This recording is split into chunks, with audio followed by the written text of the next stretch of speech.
How to send your Shein card to someone. Hey everyone, welcome back to our channel. In this video I will guide you on how you can share your Shein card to someone, so make sure to watch the video till the end. To share your Shein card to someone, open the Shein application. Before this, make sure your Shein app is updated to the latest version. Tap the card icon from the bottom right corner. Then over here you'll be able to see your card. At the top of the card page you'll find the share icon. Tap the share icon here. Now here you can see it says share my card. Now you can select the products that you want to share. So over here you can just go ahead and select the products that you want to share.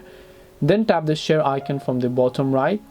Now you can either share them directly to message, Instagram, Facebook, WhatsApp, or you can tap the copy link option and then basically send this link to anyone, and when they click on the link they will be able to go ahead and then actually paste and then see all of those products here. This way you will be able to send your Shein card to someone.